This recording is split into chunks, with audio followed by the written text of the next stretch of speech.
Hello, people. I'm tired. I have a stain on my shirt. I have a presentation due tomorrow. I only have half of it done and I don't have any of it memorized. But instead of doing that, let's talk about The Biggest Loser. Wait, I should probably introduce myself first. If you're new to this channel, which you probably are because I've only posted one video ever and it was a girls trip that flopped and got copyrighted. So this is me from like a month later. I'm sorry, y'all. I'm going through a little bit. But I'm Janaya. What's your name? That's a beautiful name. If you didn't answer, then that's kind of rude.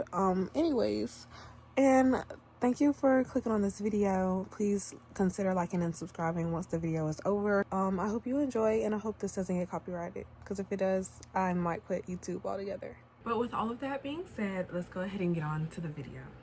This show premiered on October 19, 2004 on NBC. This show had contestants compete to lose weight over a 30-week period for a grand prize of $250,000, hence the name The Biggest Loser. I still think that's a lie nowadays. Now, I don't have my own place, I don't have my own car, I don't have anything, honestly. I don't even have a job right now. But I like to think that that's still a lie, right? Right? Not gonna lie, The Biggest Loser was offering a lot of money compared to the shows that are airing now. Like, look at this game show right here. That money that The Biggest Loser is offering is much more than this and Family Feud and America Says and all the other game shows, except for like maybe Jeopardy or Wheel of Fortune, but that's all up to chance on if you get the right envelope or whatever. This show has 18 seasons, which aired from 2004 to 2020. This show was able to last so long because of how dramatic the challenges were, the backlash that they faced from the show, and because people actually wanted to change their life by getting healthy.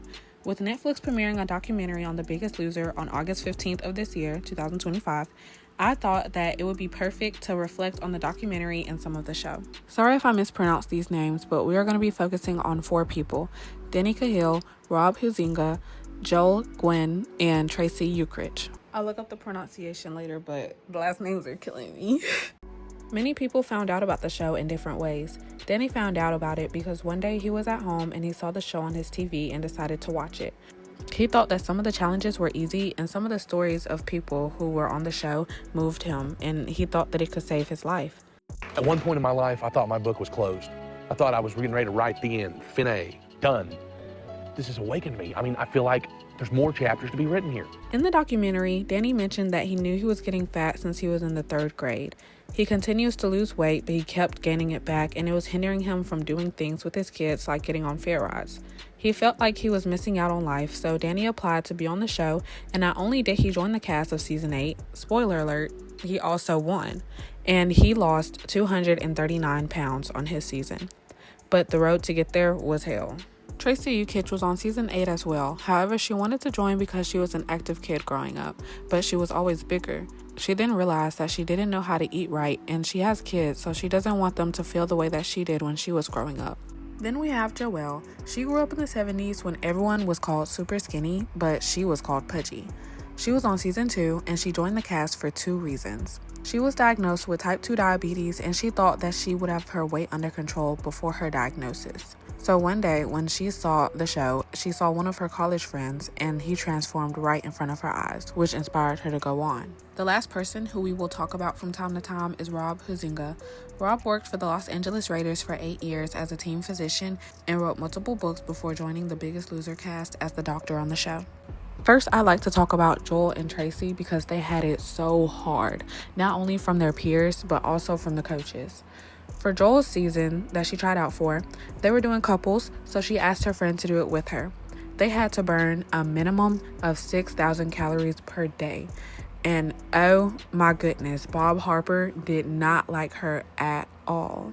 No, Joelle, don't do it. Don't do it. Dig, Joelle, dig. 10. Joelle. 4, 3, 2, 1. What the Joelle? Every single time at 20 seconds. Every time. Just like how you saw in that clip, he would yell at her all the time throughout her whole season. And she said that the yelling didn't help her because she got that at home. She was then eliminated by her castmates who voted her out. I love Carla. She works her ass off. She does. She's the first one in the gym. She's doing everything she can, and it's a shame. It's a definite shame that she doesn't have a partner that has the same interest. Just like I said earlier, Joelle and Tracy both got the butt end of the stick. Tracy found out that she was a part of the cast when she got a phone call and they told her she got in. So when she got to the hotel room to finally start filming, she ended up getting an attorney because the contract was so thick and she didn't know what she was signing. But guess what they told her? Yeah, you can get an attorney, but just know we have 10 other people that want your spot. So guess what Tracy did? She signed it and she wanted to get out there and start losing that weight. So on the first day of filming, they had to run a mile and she passed out on the first challenge.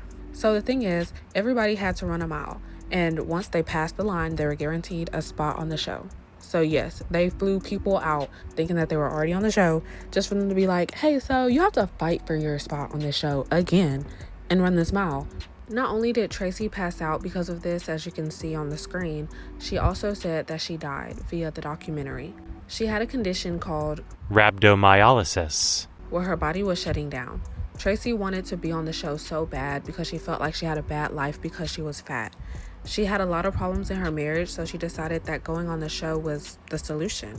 But nobody liked her other than Danny. She was sassy and got on everyone's nerves, but that's because she couldn't work out because of her injury that she sustained from the first challenge. So knowing this, she had to figure out how she could lose weight and stay on the show. However, she was voted off by her castmates, just like Joelle, and they actually put her on a helicopter to go back home. Everybody else got a bus ride, but she got a helicopter. How traumatic is that? After the helicopter ride that reminded her of her death, she saw her family, and that's when she knew that there was no family. She thought that if she lost weight, then her marriage could be saved, but that just wasn't the case. And Tracy got so much hate once she left the show. I was just gonna put up a nice picture of myself. You know what? I'm gonna still do that. Here's a nice picture. Yes, I look bummy right now, but I'm about to go to sleep, and you can't judge me. I'm in my own what's going on YouTube, so I can't even sit in my own house. Anyways, thank you guys for listening to this video and supporting me, hopefully by leaving a like. This video, I expected it to be like an analysis video that was super long, because I like to watch like hour-long analysis videos, but this one's only 10 minutes, and honestly, for my first analysis video, I think that 10 minutes is a good time, and with me having a whole bunch of schoolwork to do and everything, I'll eventually figure out my schedule, but I think that was okay for right now. I feel like I could have done better, but you know, first time, it's just room for improvement, and I hope that you guys really enjoyed it and that you come back to watch another video. If you guys have any suggestions of what you would want me to talk about, put it in the comments and I'll get a look into it, because I love to watch shows that I don't even know about or shows that just spark my interest. So whatever you want to hear about, I'll talk about. So I love you guys. Mwah.